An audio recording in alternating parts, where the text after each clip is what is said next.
Hello and welcome everybody to another episode of Books and Bytes. Today. Right. We're tackling a real thought-provoker. Right. Neil Ferguson's Civilization, The West and the Rest. Civilization, The West and the Rest by Neil Ferguson. Yes. This, this isn't just another history book. Right. Ferguson kind of takes on this question that's been debated for centuries. Yeah. Like, how did Western civilization come to dominate the globe for such a long stretch? Mm-hmm. And his answer is more complex and controversial than you might think. Okay, so no simple, like, Europe was always superior narrative here. Right. I'm intrigued. It's Where does he even begin to unpack something so massive? He starts by throwing down a gauntlet. Okay. He says the West's rise is like a software program. Interesting. He argues that it wasn't about inherent superiority, but about developing 6 key killer apps before anyone else. Wow. Think of it like the iPhone of civilizations. It had the right features at the right time. Killer apps for civilizations. Yeah. I'm all ears. Yeah. Give me the download. So first up, Okay. competition. Europe's fragmented political landscape meant constant rivalry, driving innovation in everything from shipbuilding to weaponry. Right. It wasn't just about conquering your neighbor. Yeah. It was about outdoing them on the world stage. So instead of one giant empire getting complacent, Exactly. you had all these smaller players scrambling for an edge. Yeah. Like a constant game of civilization, but in real life. Exactly. Okay. And that brings us to app number 2, Right. science. Mm-hmm. The scientific revolution wasn't just a bunch of discoveries. Okay. It was a new way of thinking about the world, Okay. a shift towards empirical observation and experimentation. So not just what we know, Yeah. but how we know it. Right. That's a huge distinction. Huge. And it had practical implications. Oh. Think about how improvements in optics led to better telescopes for navigation Right. and more accurate cannons for warfare. Mm-hmm. Suddenly, the West had a technological edge. Okay, so competition and science. Right. I'm seeing how those could give a civilization a serious leg up. Yeah. What's next on the download list? App number 3, Okay. property rights. Okay. Now, this might sound dry, Right. but Ferguson argues that strong property rights incentivized work, investment, and even risk-taking, Okay. especially when it came to colonizing new lands. So it's not just about owning stuff. Right. It's about having the security to build something, Yeah. to invest in the future, knowing that what you create won't be arbitrarily taken away. Right. Okay. He contrasts the English settlers in North America, Okay. who largely focused on building self-governing communities with individual land ownership, with the Spanish conquistadors in South America, who were more focused on extracting wealth and resources. The long-term consequences of those different approaches were enormous. That's fascinating, the idea that seemingly small differences in initial setup can have such a ripple effect across generations. Exactly. Okay, I'm hooked. Yeah. What are the next 3 killer apps? Well, number 4 is a big one, literally. Okay. Medicine, Okay. longer lifespans, and healthier populations gave the West a huge advantage, especially when it came to colonizing challenging environments. It's almost counterintuitive. Right. We think of medicine as about saving lives. Yeah. But in the context of global dominance, it also becomes about outliving your rivals. Exactly. Interesting. And that leads us to the 5th app, Okay. one that might surprise you, Okay. the consumer society. Wait, shopping sprees as a path to global domination? Well, I've got to hear. it's not just about buying stuff. It's about a cultural shift. Okay. The desire for new goods and experiences, which fueled innovation, mass production, and economic growth. Think about the explosion of fashion in 18th century Europe. Right. Or the spread of the department store. Okay, so keeping up with the Joneses went global. Right. And I could see how that kind of demand Yeah. would create a powerful feedback loop of innovation and production. Exactly. What's the final app? The 6th app is the work ethic. Okay. And not just working hard, Right. but a cultural and a religious framework that valued diligence, thrift, and delayed gratification. Interesting. Yeah. Ferguson is known for being a bit provocative. He is. Is he making a religious argument here? He's careful not to oversimplify. Okay. He explores Max Weber's famous thesis about the Protestant work ethic and the spirit of capitalism. Yeah. But he also acknowledges its limitations. Right. He's pointing to a complex interplay of factors, religion, culture, social structures. So it's not just about praying hard and getting rich, but a whole worldview that values striving, creating, building. Yeah. Okay, 6 killer apps downloaded. But are these enough to explain centuries of Western dominance? Ferguson argues that it's not just the apps themselves, but how they interacted with each other and with existing institutions that really tipped the scales. I like that analogy. Think of it like a recipe. You need the right ingredients, but also the right proportions and cooking techniques. So it's not a deterministic argument like Europe was destined to rule. Exactly. But more about how these factors combined in a specific historical context to create a particular outcome. Precisely. Okay.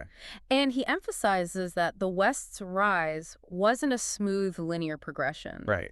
It was full of internal rivalry, setbacks, and even moments where other civilizations seemed poised to take the lead. In fact, didn't he start the book by taking us back to a time when the West was anything but dominant? He does. Really? He opens with a vivid picture of the world in 1411. Imagine China's Ming Dynasty at its zenith.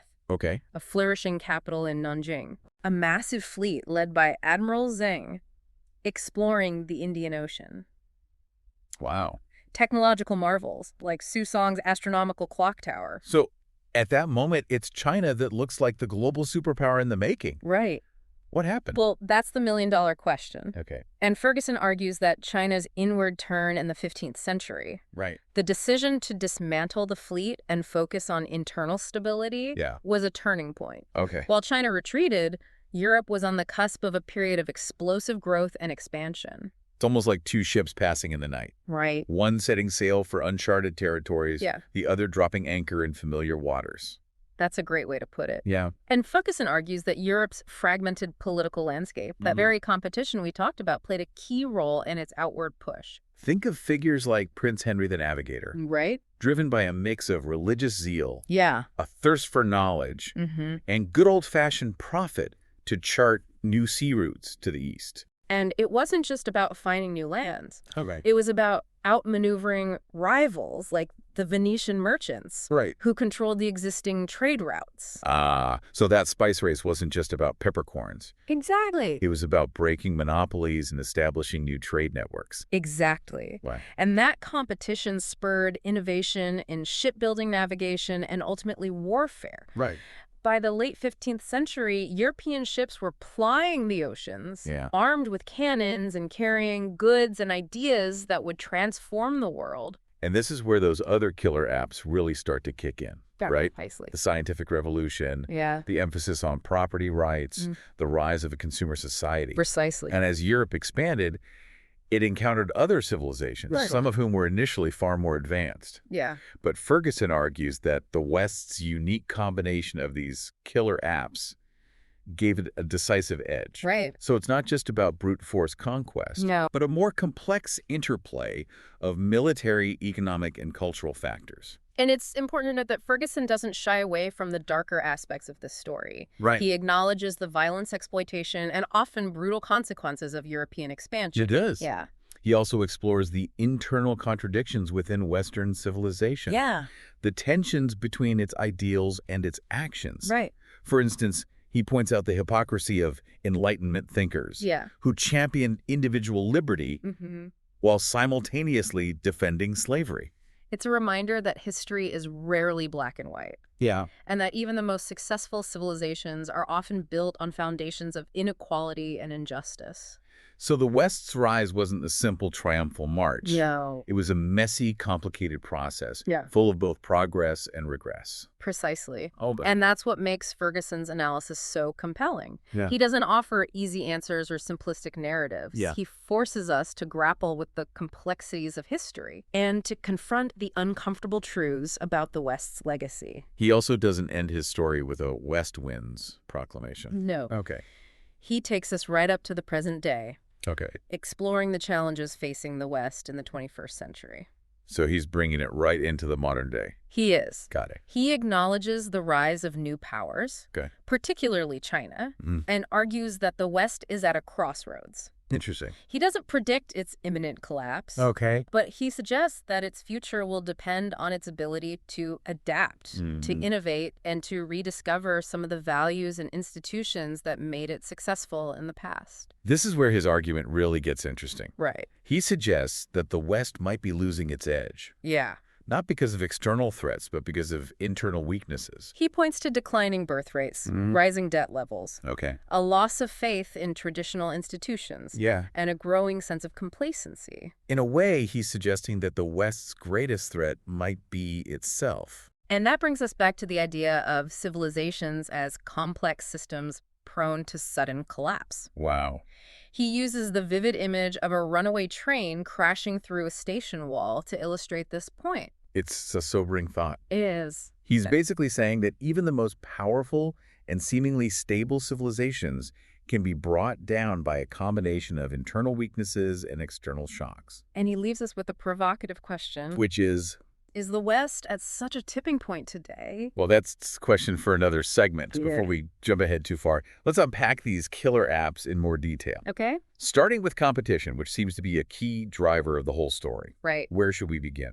Let's zoom in on a specific example that really encapsulates this spirit of rivalry. Okay. The race to find a sea route to the east. Perfect. Right. We got the Portuguese, the Spanish, the Dutch, the English, all vying for a piece of the action. It's a high-stakes game of exploration, innovation, and sometimes outright piracy. And at the heart of it all is a desire to outmaneuver rivals, to control trade routes, to tap into the wealth of the East. Think about Vasco da Gama's voyage around the Cape of Good Hope in 1498. Okay. It wasn't just a leisurely cruise. Right. It was a bold gamble to break the Venetian monopoly on the spice trade. It's a story of daring ambition and cutthroat competition. Exactly. And it perfectly embodies the spirit of the age. Right. A restless energy, a thirst for knowledge, and a relentless drive to push the boundaries of the known world. And that drive, fueled by competition, would ultimately propel the West onto the global stage. But let's not forget the other players in this game. Right. What about China? Yeah. They had a head start, but then seemed to turn inward. Right. What led to that shift? Right. What were the consequences for both China and the West? Yeah, that's a great question. That's one of the great what-ifs of history. Ferguson argues that China's decision to abandon its maritime expeditions under the Yongle Emperor was a crucial turning point. It's almost unimaginable today, China, with a vast fleet controlling the Indian Ocean centuries before Europe even set sail. What prompted that inward turn? A confluence of factors, really. Internal power struggles within the Ming court, concerns about the costs of overseas expansion, and a Confucian worldview that emphasized stability and order over risky ventures. So a more risk-averse culture, coupled with political maneuvering, essentially clipped China's wings before it could truly take flight on the world stage. Precisely. And as China turned inwards, Europe was embracing a very different set of values embodied in those killer apps we discussed. Let's dig deeper into that contrast. Right. We talked about property rights as a key factor in the West's success. How did that play out differently in China and Europe? Well, in Europe, the development of strong property rights, particularly private land ownership, went hand in hand with the rise of individual initiative and a market economy. So you had a system that encouraged people to work hard, invest, and take risks, knowing that they could reap the rewards of their efforts. Exactly, and that created a dynamic environment where innovation and economic growth could flourish. Whereas in China, the situation was quite different. I'm guessing those same individualistic property rights weren't as firmly established? That's right. The Chinese state maintained a much tighter grip on land ownership and economic activity. While there were periods of commercial dynamism, the overall system was less conducive to individual initiative and entrepreneurial risk-taking. So it's not that China lacked innovation or economic prowess, but the institutional framework was different, leading to a different trajectory over time. And those differences become even more apparent when we look at the next killer app, science. We've talked about the scientific revolution in Europe, but did something similar occur in China? That's a great question. I know China has a long history of technological innovation, but was there a parallel to the kind of intellectual shift that we see in Europe with figures like Copernicus and Newton? While China certainly made significant advancements in areas like mathematics, astronomy, and engineering, There wasn't a comparable scientific revolution in the sense of a fundamental shift in how knowledge was produced and disseminated. What was missing? Was it a lack of intellectual curiosity, a resistance to new ideas? It's more nuanced than that. Part of it might be attributed to the Confucian emphasis on tradition and the practical application of knowledge rather than abstract theorizing. So while Chinese scholars were skilled in solving practical problems and refining existing technologies, there wasn't the same emphasis on challenging established paradigms or seeking universal laws of nature that we see in Europe. Exactly. And that difference in intellectual frameworks, coupled with the differences in property rights and economic structures, contributed to those diverging paths. It's fascinating how these seemingly abstract concepts played out in such concrete ways, shaping the destinies of entire civilizations. And it's a reminder that history isn't just about dates and battles, it's about the underlying ideas, values, and institutions that drive change. Well said. Now let's move on to the next killer app on Ferguson's list, medicine. He argues that improvements in healthcare gave the West a significant advantage. How did that play out? One key factor was the development of more effective treatments for diseases like smallpox and plague, which ravaged populations throughout history. I'm guessing this wasn't just about altruism, but also about practical considerations. Healthier populations mean more workers, more soldiers, more colonists. Absolutely. A healthier population translates directly into economic and military power. And the West's advances in medicine, particularly during the 18th and 19th centuries, gave it a significant edge in this regard. Did these medical advances also impact the West's ability to colonize new territories? Absolutely. Think about the challenges of colonizing tropical regions where diseases like malaria and yellow fever were rampant. European explorers and colonists often succumbed to these diseases, which must have hindered their efforts. Exactly. But as medical knowledge advanced, Europeans developed better ways to prevent and treat these tropical diseases, which paved the way for more successful colonization. So it's almost like a hidden force multiplier. Advances in medicine not only improved the lives of people back home, but also enabled the West to project its power further afield. Precisely. And it's another example of how these killer apps weren't just isolated factors, but interconnected elements that reinforced each other and contributed to the West's overall success. Now let's talk about a killer app that might seem a bit surprising at first glance. The consumer society. How did a love of shopping help the West conquer the world? It's not about shopping per se, but about a cultural shift that placed a high value on material goods, novelty, and individual choice. You're talking about the rise of consumerism, the desire for the latest fashions, gadgets, and luxuries. Exactly. And this wasn't just a superficial phenomenon. It had profound economic and social consequences. I can see how that kind of demand would drive innovation and production. But how did it contribute to the West's global dominance? In several ways. First, it created a dynamic internal market that spurred economic growth and technological development. Think of the Industrial Revolution with its mass production of goods, from textiles to automobiles, all fueled by consumer demand. Precisely. And as the West produced more goods, it needed new markets to sell them in. So consumerism at home drove imperialism abroad as Western powers sought new consumers for their products. Exactly. And the consumer society also had a cultural impact, projecting an image of Western modernity and affluence that was both attractive and aspirational. Think of the iconic American brands like Coca-Cola and Levi's, which became symbols of Western culture and lifestyle around the world. And that cultural influence, often intertwined with economic power, helped to solidify the West's dominance in the 20th century. It's fascinating how something as seemingly mundane as consumer goods can become a tool of soft power shaping perceptions and influencing behavior. It's a reminder that the story of the West's rise is about more than just military might and economic dominance. It's also about cultural influence and the power of ideas. Speaking of ideas, let's talk about the final killer app on Ferguson's list. The work ethic. This seems to tie back to some of those deeper cultural values we've been discussing. Absolutely. Ferguson argues that the West, particularly Protestant countries, developed a unique work ethic that valued diligence, thrift, and delayed gratification. So it's not just about working hard, but also about a certain mindset, a belief in the value of hard work as a path to both material and spiritual fulfillment. He traces this back to the Protestant Reformation and the idea of a calling, the belief that one's work was not merely a means to an end, but a way of serving God. And he argues that this work ethic was a key factor in the West's economic success. Exactly. He contrasts the Protestant work ethic with the more leisurely and aristocratic values of Catholic countries like Spain and Italy, suggesting that this difference in values played a role in their divergent economic trajectories. It's a controversial argument, of course, but a thought-provoking one. Ah. And it gets to the heart of Ferguson's thesis, that culture matters, that values and beliefs shape the destinies of nations.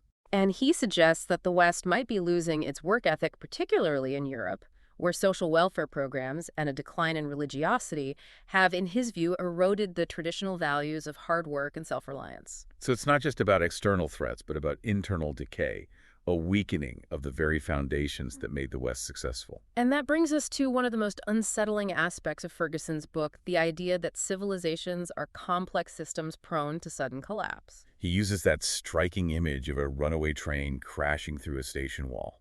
It's a vivid metaphor for the fragility of even the most powerful societies. And he provides numerous historical examples: the Roman Empire, the Mayan civilization, the Ottoman Empire, all seemingly invincible at their peak, but all ultimately succumbing to a combination of internal weaknesses and external pressures. So he's not saying that the West is doomed, but he's suggesting that it's at a crossroads, facing a confluence of challenges that could lead to its decline. He points to the rise of China, the threat of radical Islam, the global economic crisis, and the internal divisions within Western societies as potential triggers for decline. It's a sobering assessment. Yeah.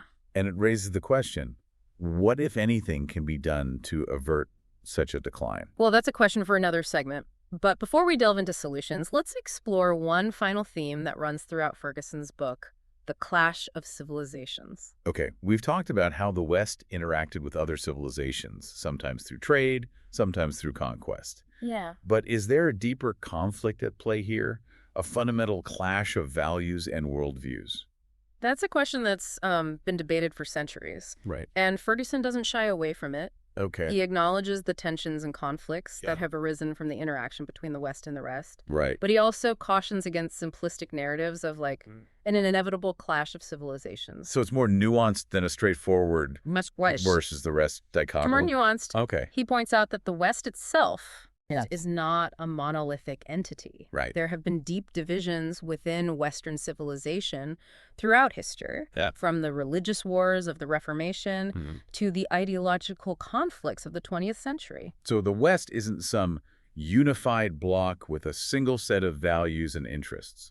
Precisely. Okay. And similarly, the rest is not a homogeneous entity either. Right. It encompasses a vast array of cultures and religions and political systems. So it's not a simple matter of us versus them. Exactly. Yeah. And Ferguson argues that focusing solely on those divisions can obscure the commonalities and connections that exist across cultures. Okay. He emphasizes the importance of dialogue, understanding and recognizing the shared challenges facing humanity in the 21st century. So while acknowledging the potential for conflict, he's also advocating for a more nuanced and ultimately more hopeful approach to intercultural relations. Absolutely. He's not naive about the challenges. Right. But he's also not resigned to a future of inevitable clashes. Okay. He believes that the West can and should engage with the rest of the world in a more constructive and cooperative way. That's a refreshing perspective. Yeah. Especially in a time when those clash of civilizations narratives seem to be gaining traction. Yeah. But how does he reconcile this with his argument about the West's decline? Right. If the West is losing its edge, doesn't that increase the likelihood of conflict? It's a valid concern. Yeah. But Ferguson argues that the West's decline is not inevitable. Okay. He believes that it has the capacity to adapt, to innovate, and to rediscover the values and institutions that made it successful in the past. So it's not a foregone conclusion, but a call to action. Exactly. A reminder that the West's future is still in its own hands. Precisely. Got it. He argues that the West needs to address its internal weaknesses to reinvigorate its economy, to strengthen its social fabric, and to reaffirm its commitment to the principles of individual liberty and limited government. So it's about getting our own house in order. Yeah. But also about engaging with the rest of the world. Exactly. In a more thoughtful and strategic way. He suggests that the West needs to move beyond the old paradigms of dominance and control and embrace a more collaborative approach to global problem solving. That sounds like a tall order, especially given the current state of global affairs. It is. But it's certainly a more hopeful vision than a future of perpetual conflict. Yeah. Now, before we wrap up, I wanted to touch on one final point that I found particularly insightful. Yeah. Ferguson uses clothing as a lens. Oh, yeah? To view cultural change almost like a secret decoder ring. Right. For understanding broader societal shifts. That's one of the things that makes his writing so engaging. He's a master of weaving together seemingly disparate threads. Right. From the intricacies of clockmaking to the symbolism of jeans behind the Iron Curtain, to illustrate the complex interplay of technology, culture, and power. It's a reminder that history is not just about grand narratives and sweeping generalizations. Right. It's also about the everyday lives of ordinary people. The choices they make, the things they value, the ways they express themselves. And those seemingly small details can often reveal profound truths about the forces that shape our world. Well said. So as we conclude our deep dive into a civilization, the West and the rest, I think it's safe to say that Niall Ferguson has given us a lot to ponder. He certainly has. It's a book that challenges our assumptions, provokes debate, and ultimately leaves us with a deeper understanding of the complexities of history and the challenges facing humanity in the 21st century. Yeah. If our listeners are looking for a thought-provoking read that will make them question everything they thought they knew about the rise of the West and its place in the world, then I highly recommend they pick up a copy of Civilization. And on that note, I think it's time for us to sign off. Thanks for joining us on this deep dive. Until next time, keep exploring, keep learning, and keep those brain cells firing.